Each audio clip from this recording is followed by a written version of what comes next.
1029 Hot Tomato. Hot Tomato. Playing the hottest songs from the 80s, 90s and today. Okay, Vanessa, thank you for coming to Hot Tomato this afternoon. Thanks for having me here. Excited about your new single? Yeah, very, very excited. Gotta say, loved it the moment I heard it. Thank you. You know, it's got that great little riff. Yeah, I know. It seems to be the thing that gets stuck in everyone's head. Like every time people are talking to me, they start singing it. Yeah, it's great. It's quite odd. How did that come about? Did you just muck around with that in the studio, or? Yeah, well, I mean, I wanted to. There's a certain sound that you can get in this Match sort of plug-in that you can, whatever, blah blah blah, technical nerdy stuff. But it makes that sound, and so what I do is I sing that sound, and they just kept me. So they it's didn't sampled. replace it. It's just me doing the and I went, all right, well, cool, we'll just keep that. Hey, Vanessa, I love your tat. That's a really cool tattoo that you've got there. Thank you. That's new, isn't it? Like, how long have It's you had about that? 4 years old. Yeah, that's what I mean. It's about 4 years old. 4, No, 5. is it really? No, I don't Yeah. know if I've spotted that before. What is it? Talk us through it. It's a Hopi, like, sand drawing. So it's tribal American Indian stuff. I've always been into it. I got this in Germany maybe 2000, and I've had tats like since I was 16. Yeah. Since I was really young. And and so that one there, that's an American Indian one.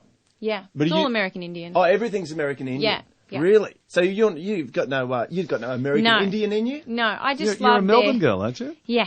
I just really like the whole tribal thing, and I spent a bit of time out in the desert and doing the whole spiritual guide thing. Just anything to get out of Melbourne. And go to the sun in the desert. Yeah. What are you doing on the coast? Well, of course, I'm out here at the moment because I've got the new single, and Oh, I'm you trying to reach out to everybody, get it out there. When you and- say you're out here, are you basing yourself overseas at the moment? I live half-time in LA, and I've got a property in Melbourne, so I'm half-time there. I'm following the summers. How's LA? It's awesome. It's a really different vibe. Like, some people get there and can't stand it, and it took me 2 or 3 trips to get it because I really wasn't into it the first couple of trips.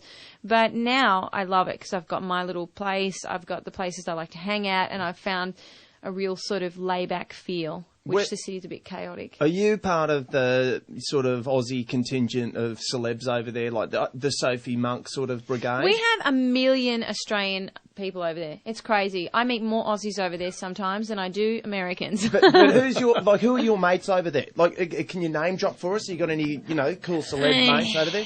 Name dropping? No. Come on. But I definitely, I'm among the music head there, so I'm in and out of studios that a lot of other people are walking in and out of. Right. And, a lot of people that are behind the scene that are not necessarily in front of the scene but are ridiculously talented and are literally the ones that are behind all the massive hits. Are you doing sessions for other people over there? Not at the moment, no. I'm just focusing on my thing, and the new album has been, it's been a hard process for me because I haven't written an album that's been so honest. I've really sort of put it out there, and there's been a lot of things that have happened to me over the last 10 years of doing this that I've never spoken about. I've been very private.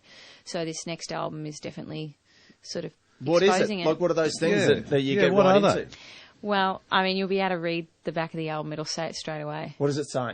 Come on, tell us. I don't want to say Just it. tell us. Just give us a hint. I don't. It's just, I'd rather people listen to This Is What Who was- I Am first. What was the and bastard's then- name? Listen, I've written a lot of breakup songs. Yeah. Like Have a Look was a breakup song. I think I've got millions of breakup songs, but this one's more about being technical about the breakup. Actually, Right. speaking about the things that made it not work, and then also the things in my career and in life that I struggled with. And This Is Who I Am says stuff like, I spent years hating who I was and always trying to stop being at war with the things that made me different. So, We've kind of seen you grow up in public. You started off quite poppy, and then you went really quite heavy rock, and now Yeah. you've come back a little way. Would I be right in that? yeah, it sort of feels like that. But before I actually had a hit, I was in rock bands, and I was doing really alternative rocks, Stunk and Nancy, Tool, Primus, that type of vibe. And then when I got management, they were like, I was singing in a Russian restaurant, so I was singing top 40 pop as well. Right. But I really wanted to be a rock act because that's where I was at home with. But they were like, you're 13, 14. You can't be getting out there ripping rock songs. It just doesn't make any sense, unless it's sort of that more poppy rock, Yeah, a bit of... that sort of vibe. You Go know? and do Strawberry Kisses for us at 13. You know, yeah, well, I wanted to get out there and do serious alternative rock. Right. But it just didn't suit what I looked like. So I started writing a pop album, which was great. I mean, it was still, for me, it was still a very exciting time. And I love pop music. It's much harder to write a pop commercial song than it is to write something that's alternative. Was that around the time of Mark Holden? Yeah, For you? Mark Holden and Jack Strom, yeah. Right. So then from that, there's a bit of blurriness that goes on in all of that. But then when I came back with Perfect in that, the album was more about me sort of getting out there and proving to everybody that I could sing.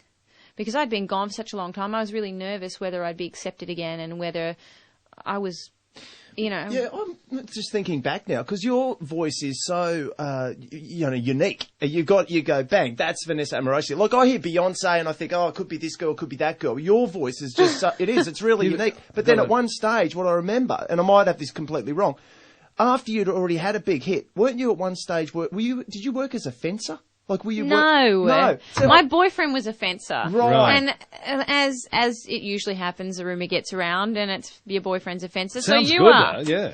I mean, I did go there a couple of times trying to be the good girlfriend, which is very Right. hard for me. But I tried to drop him off lunch and I played with a nail gun. Right. As you do when you discover a nail gun, you want to Yes. shoot stuff. And then the next couple of weeks later, it was like Amorosi's now become a fencer, building everyone's fences. That's what I heard, and I went, wow, she's Because we have a fence. I mean, seriously, at my property, I'll give it a go. Yeah. I'll definitely give it a go. I'm not afraid to do some hard work. That's for sure. I think that's the Australian coming out of me. All right, well, listen. Sorry, Mel, one Yeah. more question. Are you in love now? What's your situation? No, solo. Well, I'm here to tell you, honestly, Vanessa, I have never realised how stunning you are. Oh. I can't take my eyes Making off me you. go red. Honestly. No, I'm not meaning to embarrass you at all, but you're absolutely beautiful. Oh, wow. So the boys of the coast Whatever that are whatever you're single. doing is working for you. Yeah. And also, the new hair colour works a treat too. Thank you. I was this colour when I was like 16. Really? Yeah, How when I old are you released now? the Power album, I'm 22. Gee, you're so old. I'm turning 22 every day. And I will be for the next 5 years.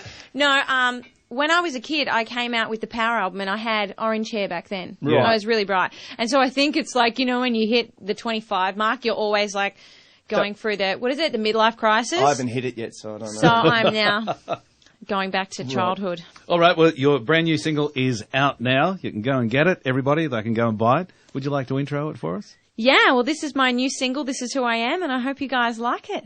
1029 Hot Tomato. Playing the hottest songs from the 80s, 90s, and today.